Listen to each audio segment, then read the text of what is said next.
Hello everyone. तो चलिए start करते हैं आज की वीडियो। और आज हम लोग डिस्कशन करने वाले हैं क्लास 12 की इंग्लिश की बुक फ्लेमिंगो का एक पोयम जो कि है एंट Jennifer's tiger.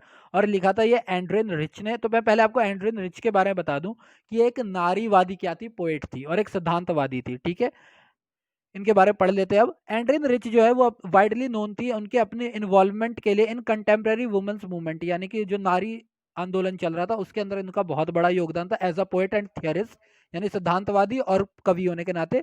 She focuses on feminist poem expressing her anger, यानी उनके अंदर जो क्रोध था वो अपने पोएम के थ्रू फेमिनिस्ट साइड को क्या करती थी, दिखाती थी।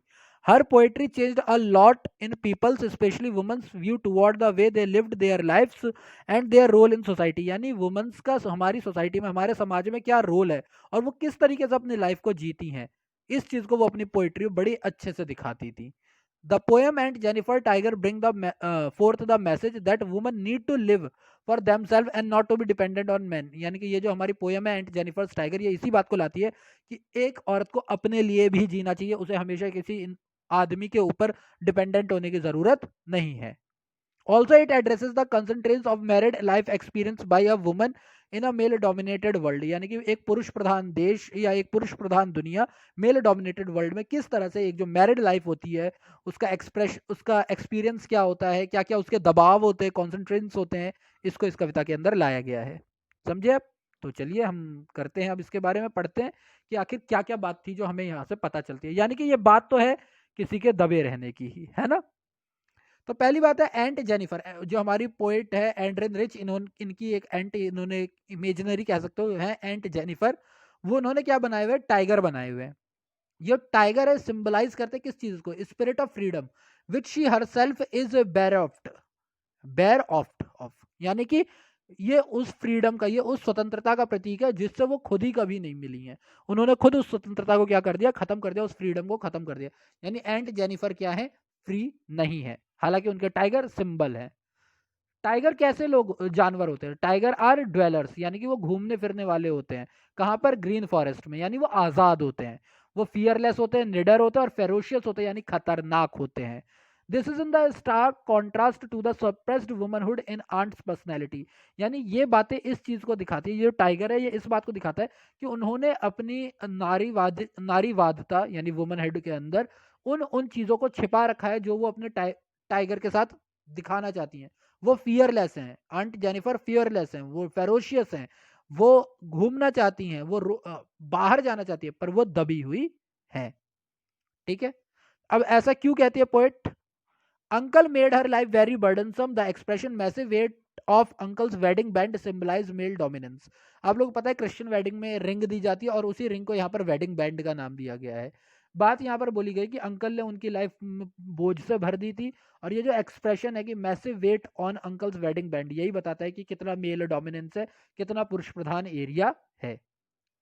जो वर्ड रिंग्ड है, ringed refer to the confines, यानी कि उन बंदिशों की बात कर रहा है, कन्फाइंस यानी उन चेन चेन कह लो, कड़ी कह लो, या उन बंधनों की बात कर रहा है, बंधन करेक्ट वर्ड होगा, बंधनों की बात कर रहा है जो कि एक वुमन को शादी के बाद देना पड़ता है, निभाना पड़ता है विद इन द विशेष group of her unhappy married life. भले ही वो अपनी शादीशुदा जिंदगी से खुश हो ना हो, उससे दबी हुई है, लेकिन उसे उन रिश्तों को, उन चीजों को निभाना ही निभाना है। Even after her death, she would feel terrified by the trauma which she faced due to her dominating husband, male dominated society। यानी ऐसा बोला है एंड्रिन ने कि भले एंट मर गई है, लेकिन उनके मरने के बाद भी उनका ये सदमा जो है, ट्रॉमा, उससे वो हमेशा घबराई रहेंगी, जैसा जो उन्होंने फेस किया है अपने हस्बैंड के डोमिनेंस से, यानी कि इस मेल डोमिनेटेड सोसाइटी से। ठीक है, पर भले ही वो डर गई हो, and Jennifer's tiger will survive even after her death, यानी कि भले ही वो मर जाएंगी पर उनके टाइगर हमेशा सर्वाइव करेंगे। And tigers she knitted on the panel will remain fearless brave and majestic, लेकिन जो टाइगर उन्होंने बनाए हैं वो हमेशा, जो उन्होंने सिले हैं किसके ऊपर, एक पर्दे के ऊपर या पैनल के ऊपर, वो हमेशा निडर रहेंगे, बहादुर रहेंगे और मैजेस्टिक रहेंगे। लास्ट पॉइंट है the aunt herself will remain alive through her art form, that is her poem. और एंट जेनिफर जो है वो भी हमेशा जिंदा रहेंगी, लोगों में हमेशा जिंदा रहेंगी अपने पोएम्स के थ्रू, अपने आर्ट्स के थ्रू। ठीक है, तो ये हमारा पोएम था और ये उन्होंने बताया कि कैसे एंट जेनिफर की लाइफ इतनी ज़्यादा अच्छी नहीं थी।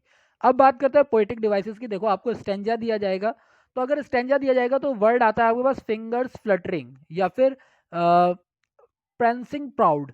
अगर ये वर्ड आते हैं तो आपको कौन सा डिवाइस बता देना है, एलिट्रेशन, की यहाँ पर क्या यूज हुआ है, एलिट्रेशन।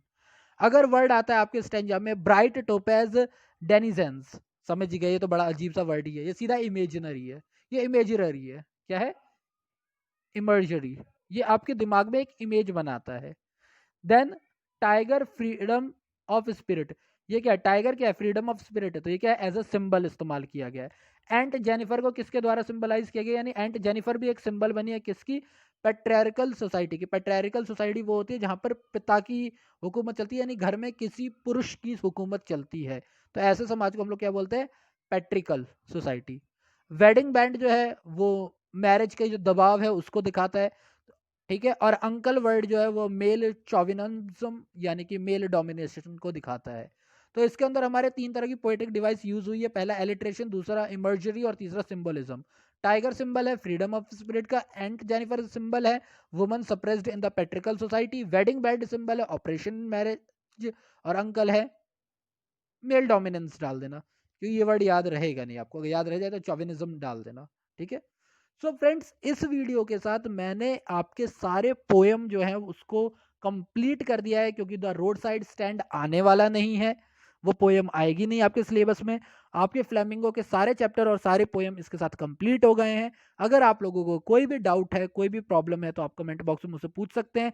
बाकी आई रियली होप कि ये जो सीरीज है, चाहे वो विस्टास के प्ले लिस्ट हो, चाहे वो फ्लेमिंगो की प्ले लिस्ट हो, आपके एग्जाम में हेल्पफुल होगी। So thank you for your time and stay safe, exam है अच्छे से दो, ठीक है। All the best, thank you.